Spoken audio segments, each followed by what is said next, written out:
자, 이번 영상은 6월 모의고사 독서 지문 중에 이제 인문 지문이죠. 예, 인문.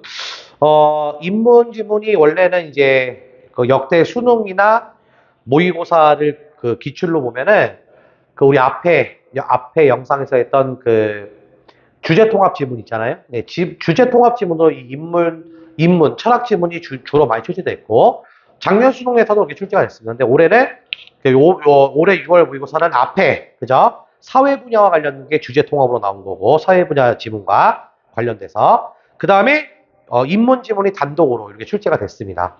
그래서, 그게, 전에 이제 기출에 비해서는 좀 특이사항이라는 거 먼저 말씀드리고요. 이번에 출제되었던 인문지문, 선생님이 인문지문에서 자, 80% 넘게 출제되는 소재가 바로 뭐라 그랬어요? 인문지문 중에서 80% 넘게 출제되는 지문이 바로 무슨 지문이라 했어요? 철학 분야와 관련된 지문이었죠. 그죠? 그래서 사상가의 어떠한 생각을 다룬 지문들. 그래서 사실상 그 문과 계열 학생들 중에서 뭐 고2 때나 고3 때 윤리와 사상이나 생활과 윤리를 선택하는 친구들이 이 철학 분야와 관련된 지문 잘 푼다고 그랬잖아요. 그죠? 실제로 그게 또 입증이 됐고요. 그죠? 그래서 철학 분야와 관련된 지문이 인문 지문에서 가장 많이 출제되는 소재다. 그래서 사상가들의 어떠한 생각을 다룬 거. 그러니까 다양한 사회 문제들을 이 사상가들이 어떻게 접근해서 사회 문제를 어떻게 해결하려고 하느냐, 이거를 다룬. 그러니까 이런 것들을 종합적으로 연구하는 학문이 우리가 철학이라고 하는 그런 점에 비춰볼 때 철학 분야와 관련된 지문은 거의 인문 지문의 꽃이라고 할 수 있는 아주 중요한 소재다. 이걸 명심하시고요. 이번에 우리 6월 모의고사에서 출제되었던 지문은요. 바로 플로리디라고 하는 이 철학자가 제시했던 정보 철학이 과연 뭐냐? 정보 철학. 정보 철학과 관련된 지문이고 우리 수능 특강 책에도 있죠. 인문예술 아마 3번 지문으로서 기억하는데 거기 플로리디의 어떤 지문이 나와요. 그거에 어떠한 소재를 또 그대로 인용해서 이 지문은 이 플로리디 여기 지금 바로 나오죠. 이 플로리디가 말하는 정보 철학이라는 게 뭐냐? 요거의 개념을 설명한 지문입니다. 자, 인문 지문은요, 우리 앞에 방금 살펴봤던 뭐 과학기술 분야와 관련된 지문과는 좀 달라요. 뭐가 다르냐면, 과학기술 지문은 우리가 앞에도 분석했지만 그 세부정보파악, 원리와 과정의 내용을 잘 좀 이게 그 중심 문장으로서 잘 파악을 해 놓으면 문제를 풀 수 있었던 그런 글의 특성이지만 이 인문 분야와 관련된 지문은 굉장히 문장 한 문장 한 문장이 추상적이에요. 원래 그렇게 돼요. 이 지문은요. 그러니까 이 추상적인 어떠한 내용을 어떻게든 이해하려고 노력하셔야 돼요. 그리고 적응하셔야 돼요. 이러한 어떠한 지문에. 그쵸? 그래서 인문 지문은 우리 앞서 살펴봤던 사회 지문도 그렇고 과학기술 분야의 지문과는 조금 다르다. 그죠? 내용이 좀 다르다라고 하는 걸 기억하시면 되겠습니다. 자, 그럼 다시 한번 얘기하면 플로리디라고 하는 철학자가 말했던 정보 철학이 뭐냐, 개념부터 잘 잡고 이게 어떻게 사회에 그러면 유용하게 쓰이느냐, 뭐 이런 개념을 잘 파악하셔야 되겠습니다. 자, 인간은요, 정보와 독립적으로 존재한다는 거죠. 여기서 말하는 정보라는 게 뭐야? 지금도 여러분들 뭐 네이버라든가 매체를 이용해서 다양한 정보를 우리 많이 주고받잖아. 그 정보를 말하는 거야. 그죠? 근데 인간은 이 정보와 독립적으로 존재한대요.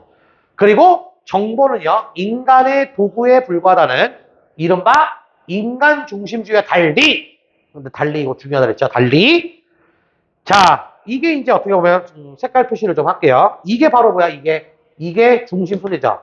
플로리디가 말한 정보 철학은 여기 중요한 내용 나오죠. 체크해야 되겠네.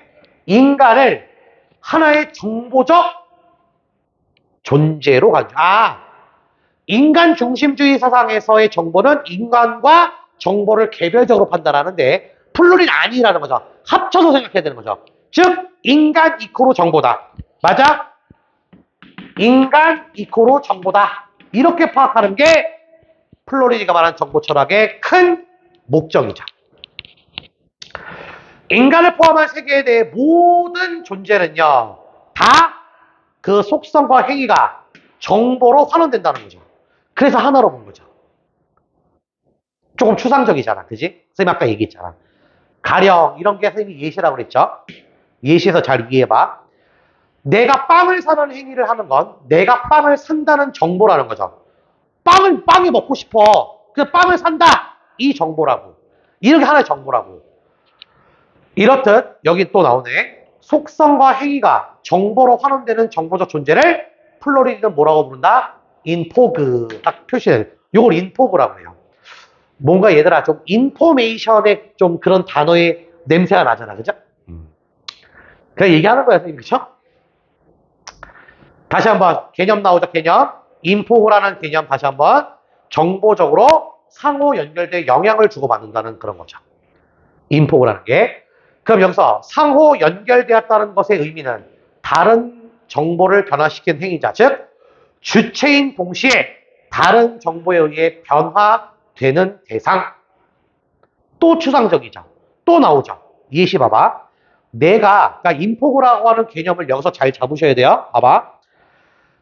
내가 친구에게 빵이 맛있다고 말해서 그 친구가 그 빵을 샀어.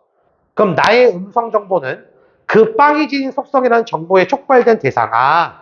친구의 행위라는 정보를 발생시킨 주체라는 거죠. 주체라는 거죠. 즉, 내가 먼저 빵을 사서 그 빵이 되게 맛있어. 그래서 다른 친구한테 야, 이 빵 맛있어. 너도 사 먹어봐. 이렇게 말하는 행위 자체가 인포그라는 거죠. 그래서 그러니까 내가 먹은 빵이 맛있잖아. 그럼 그 빵을 다른 사람의 어떤 행위에도 영향을 미치고 있는 거잖아. 이게 인포그라고. 그래서 플로리디는요, 결국 인간을 정보적 상호 연결에 의해 구현되는 인포그의 하나로 본다는 점에서 인간을 뭐래요? 별도의 범주로 분류하는 아까 얘기했던 인간 중심주의와 대비된다는 거죠. 그죠? 그러니까 결국에는 인간을 곧 정보로 여기는 플로리디의 정보 철학의 개념을 설명하고 있죠. 이건 인간과 정보를 구별하는 인간 중심주의 사상과 대비된다. 이렇게 이해하셔야 되겠죠. 그럼 개략적으로 첫 번째 문헌에서 여러분들은 플로리디가 말하는 정보 철학이 뭐다라는 걸 이해하셔야 되는 거야. 됐어요? 자, 두 번째 문헌 봐볼게요. 그렇다면 인간을 바라보는 관점의 차이는요. 윤리적 견해의 차이로 이어지는데 존재함, 즉 있음을 그죠? 있음을 경험될 수 있다는 뜻으로 정의되는 경험주의.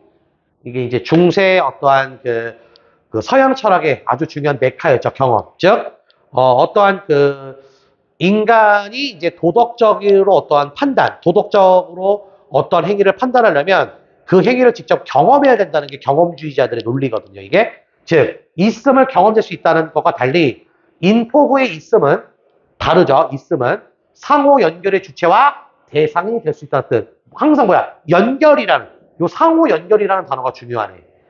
이걸로 정의한다는 거야. 인포그의 있음은.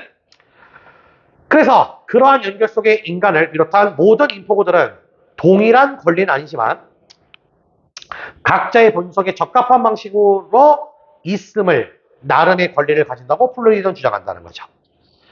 그리고 자유의지를 지닌 인간만을 도덕적 행위자로 인정하는 칸트 윤리학과 생명의 전체적 가치 부여하는 생명중심 윤리학은 도덕적 주체 및 도덕적으로 대하는 대상의 범위에서 인공물은 제외하지만 플로리디는 존재하는 것의 내재적 가치를 있음에 찾음으로써 인공물로까지 그 범위를 확장한다. 이건 무슨 말이냐면 칸트의 윤리학과 어떠한 생명윤리, 그죠?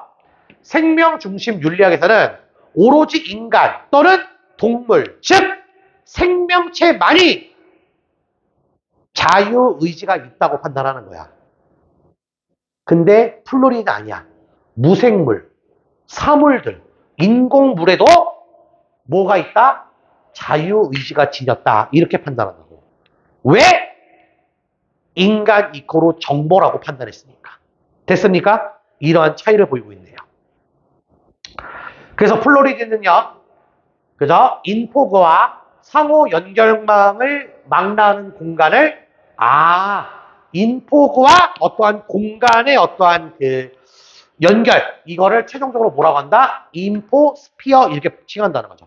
이런 거에 잘 체크해 놓으셔야 돼요. 이런 개념어들에. 최근에는 이제 우리가 온라인, 그죠? 우리 뭐, 최근에 우리가 AI 시대라고도 하잖아. 온라인 공간, 그 다음에 오프라인 공간이 중첩되어가는 오늘날. 결국, 여기 나오죠. 우리의 생활 환경 전체가 인포스피어라고. 하나의 공간이라고 그랬잖아.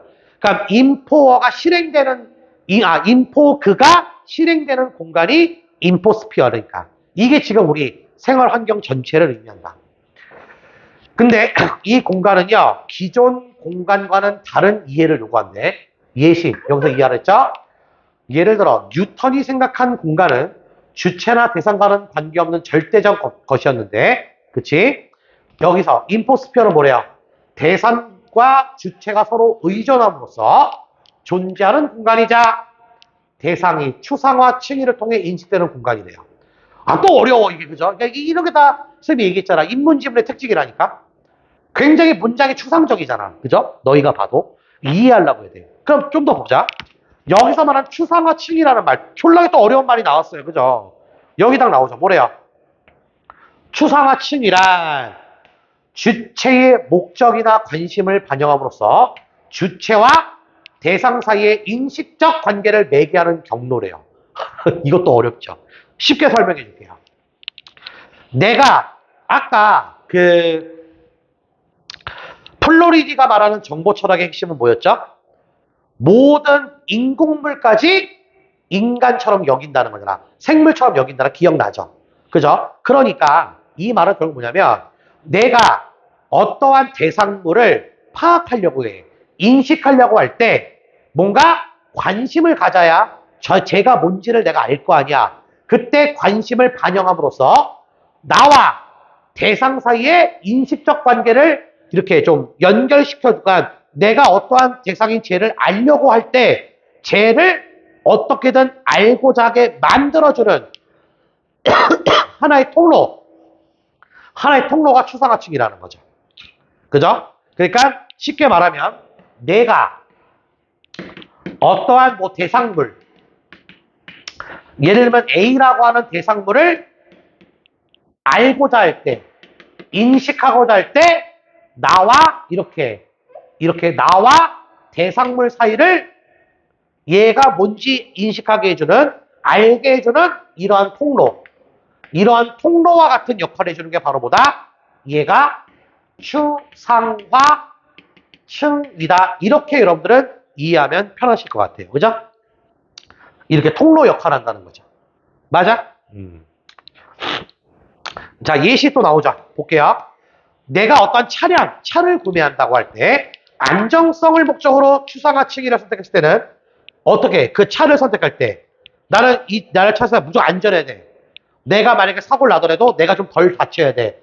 라고 판단하고 그 대상물, 자동차를 인식할 때는 에어백 성능 등의 정보가 그 다음에 내가 차를 사는데 좀 돈이 좀 많이 들다 좀 기름값이 좀 적게 드는 좀 차를 좀 사야 될 것 같아. 이런 식으로 경제성을 목적으로 했을 때는 유지 비용 등의 정보 이런 것들이 이제 통로로 나타난다는 거야. 이해됐어요? 그래서 이렇게 추상화층위를 통해 인식된 정보는 결국 플로리드는 뭐 됐다? 구성됐다 이렇게 표현한다고. 그죠? 그 또 여기 나오죠. 여기서 구성이라는 말 또 나오죠. 주어진 세계를 주체가 택한 경로에 따라 이 통로 추상화층에 따라 해석하여 이해한다는 거죠. 이게 구성이래요.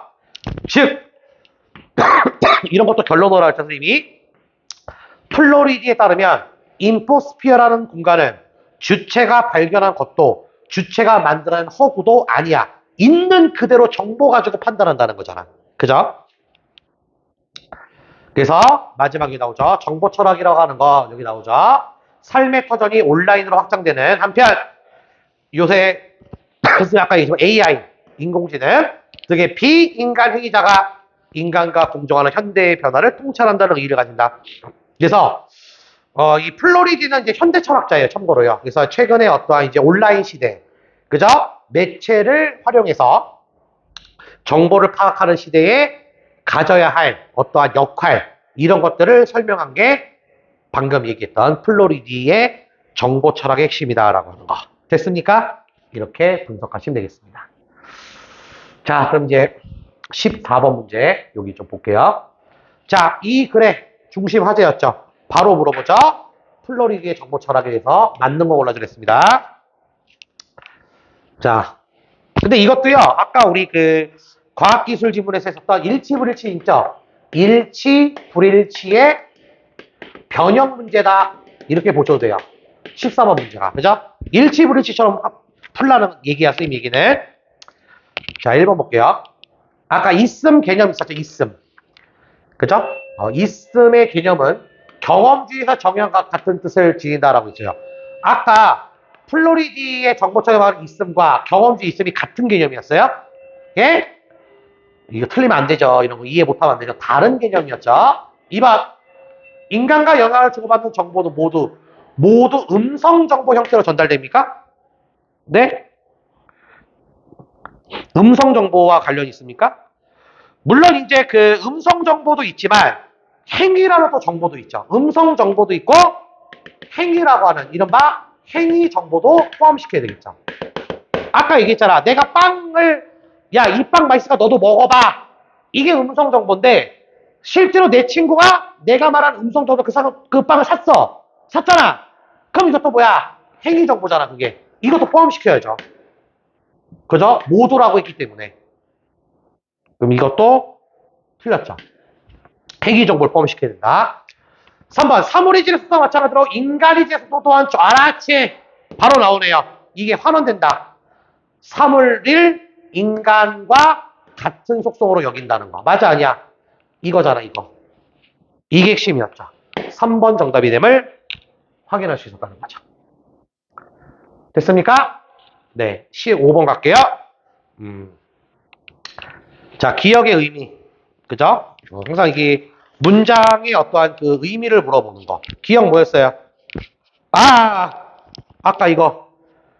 추상화 층위를 통해서 어떤 대상물을 인식한다는 거에 대한 어떠한 그죠? 그 개념, 정보, 그게 결국 구성됐다. 라는 그런 의미잖아.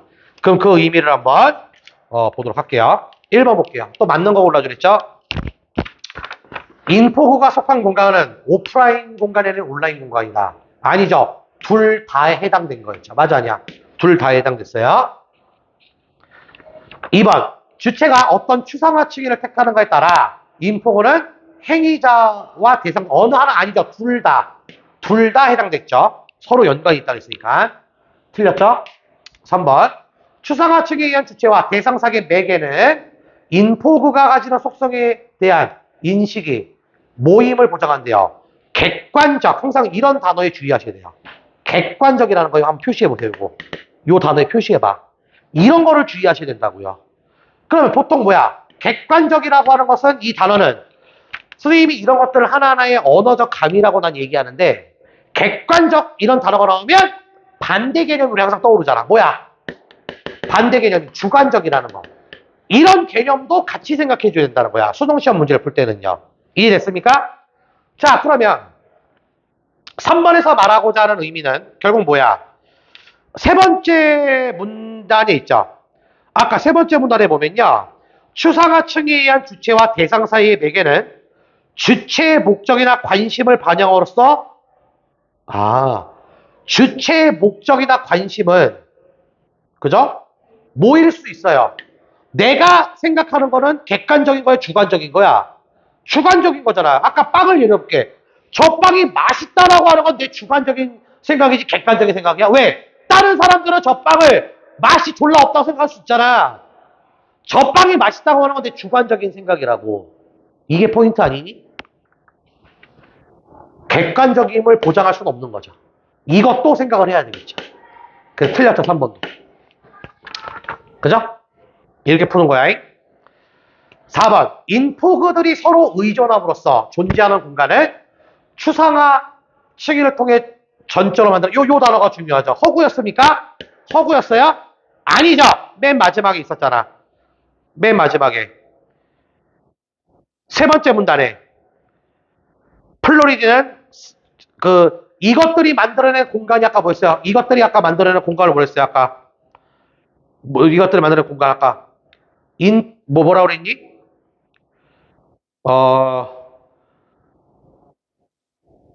인포스피어라고 있잖아. 그죠? 인포스피어. 그죠? 선생님 갑자기. 그죠? 인포스피어. 그죠? 맞대. 인포스피어 맞죠? 그죠?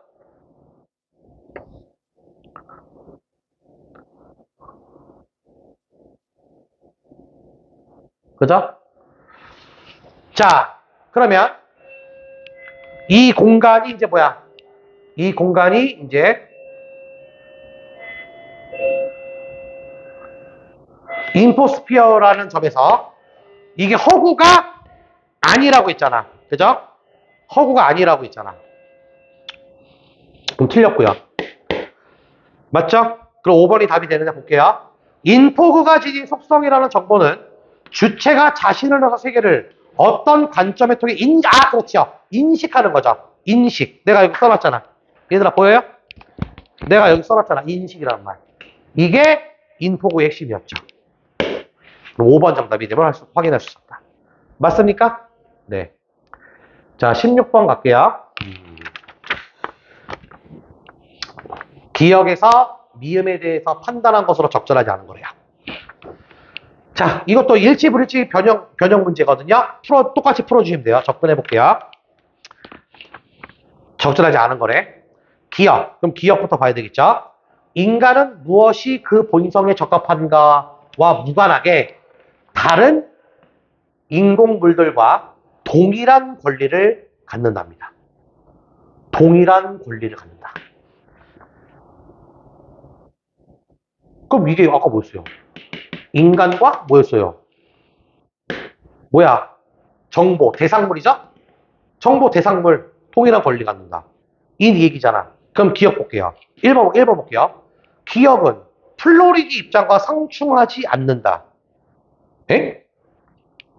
이게 플로리드 입장이었잖아요. 답 바로 나오네, 그죠? 너무 쉬운 문제네, 그죠? 맞죠? 이게 플로리드 입장 아니야, 이게. 뭘 상충하지가 않아요, 그죠? 상충하죠. 그럼 1번 답이겠네. 그죠? 너무 쉬웠어요, 그죠? 자, 그럼 17번 갈게요. 보기가 굉장히 길어요, 그죠? 17번 문제. 아까 얘기했지만, 17번 문제가 이제, 어떻게 보면은, 이제, 좀 난이도 있는 문제지 않았나 생각을 합니다. 그죠? 이번 시험에서. 아까 선생님이 총평 시간도 얘기했잖아. 그죠? 가에 들어갈 내용. 그러니까 플로리디와 실제 학생들이 나눈 대화인데, 가에 들어갈 내용은 적절하지 않는 거를 그렇죠? 항상 지문의 내용과 따지면서 풀어야 됩니다. 학생이 실제로 플로리디의 강연을 듣고 이런 얘기를 합니다. 선생님의 강연을 칸트 있죠? 우리 근대 철학자죠? 우리 독일의 철학자입니다. 의무론자라고 불리는. 그래서 책임 소재에 대해서 궁금해졌대요. 책임 소재. 그게 뭐예요? 자동으로 작동하며 작동 규칙도 변경할 수 있지만 자유의지는 없는 인공지능 교통통제 시스템 얘가 교통 혼란을 일으켰다고 해보지. 이 경우에 견을 두고 싶대요. 얘도 뭐야? 자유의지가 있을 거 아니야. 얘가 바로 뭐가 되는 거야? 얘가 인공물이잖아. 아까 지문에서 플로리디가 말한 인공물이잖아. 그래서 플로리디는 뭐라고 얘기합니까? 학생이 예로던 시스템이 혼란에 대한 책임을 질 수 없지만 나는 칸트와 달리 여기 나오죠. 그 시스템이 도덕적 행위자에 포함될 뿐만 아니라 도덕적으로 옳고 그름의 판단 기준을 말한 게 의무론이거든요. 이게 칸트의 입장인데 이 시스템이 도덕적 옳고 그름까지 평가될 수 있다고 본대요. 그렇죠. 왜? 인공물도 하나의 인간처럼 정보, 그죠? 담고 있으니까. 이처럼 정보사회에서 책임질 수 없는 도덕행위자가 늘어난 편, 더 많은 정보를 보유하는 인간은 예상되는 결과를 예방적으로 관리하고 전체 인포스피어 번영을 감독할 책임이 커진다는 거. 그래서 인포스피어에 책임 있는 관리자로서 인간을 나는 또 다른 호모포이 에티쿠스다 이렇게 부른대요. 그러면 가에 들어갈 거를 이제 보는 거죠. 적절하지 않은 거래 근데 주의하셔야 되겠죠. 그래서 선생님께서는 이렇게 보시는군요 라고 한 거죠. 그럼 1번 봐봐. 이 아까 이 교통 이 시스템 있죠. 요거는 호모포이 에티쿠스에 속하지 않는다. 그죠? 그죠? 칸트 윤리학에서 도덕 행위자와 지위가 인정된 자격을 갖지 않는다. 이렇게 보는 거냐? 그죠? 아까 보기에서 호모포이 에티쿠스는 뭐야? 인포스피어의 번영을 여기 있잖아. 감독할 책임이 있는 존재잖아. 그러면 책임질 수 없는 도덕 행위자와 구별해야 되겠죠. 근데 요 기계, 아까 요 교통 체계는 봐봐. 도덕적 행위자를 맞죠. 아까 인공물도 도덕적 행위자로 봤잖아. 근데 책임을 질 수 있어? 얘는 책임은 질 수 없잖아.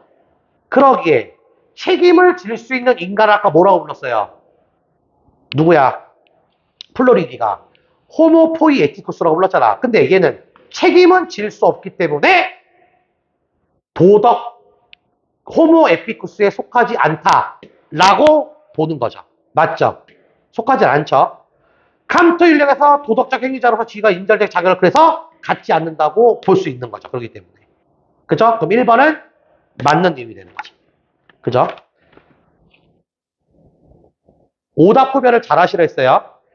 얘가 다시 한번 얘기하지만 이 기계는 이 교통체계 이거는 도덕적 행위자는 맞아요. 다시 이거 선생님이 정리할게요. 도덕적 행위자. 인간처럼 행위자로 보지만 책임은 질 수 없기에 얘에 속하진 않는다고 보는 거야. 이걸 주의하셔야 돼요. 자, 2번 볼게요. 칸트와 대조적으로 자유의지를 지니지 않는 비인간 행위자인 이 교통체계에서 얘는 교통 혼란에 대한 책임을 질 수 없다라고 보는 거죠. 자, 보기 아까 보면요. 칸트와 달리 이 교통체계 AITCS가 아까 도덕적 행위자에 포함된다고 해서 안 된다 그랬어요. 도덕적 행위자에 포함된다고 했고요. 도덕적 옳고 그름까지 판단할 수 있다고 봤어 안 봤어? 봤죠. 여기에 플러스 도덕적 옳고 그름까지 판단 가능하다고 봤지. 다만 책임은 질 수 없다고 했잖아. 여기는 맞죠. 그러면 이거는 칸트와 대조적인 거야? 아니죠. 칸트도 인간은 도덕적 행위자면서 도덕적 옳고 그름에 판단할 수 있다고 봤잖아. 보기에서. 그러면 대조적일 수가 없고요. 없는 거죠. 그죠? 그럼 이거는 그래서 교통 혼란에 대한 책임을 질 수 없다. 이거는 뭐야? 플로리디가 말할 수 있는 게 아니죠. 다 가능하다고 했으니. 그죠? 그러니까 이건 누가 얘기했다고 보면 돼요. 반대인. 칸트가 얘기했다고 보시면 되는 거죠. 그래서 정답이 2번이 됨을 확인할 수 있죠. 그죠? 오히려 교통혼란에 책임질 수 없다고 하는 건 칸트가 말한 입장과 비슷하다는 거. 됐습니까? 됐죠? 나머지 보기는 이렇게 해서 한번 확인해 주시면 되겠습니다. 그죠? 자, 이렇게 해서 인문 플로리디와 관련된 정보 철학 세 지문도 분석을 해봤습니다. 다음 영상에서 또 만나는 걸로 하겠습니다.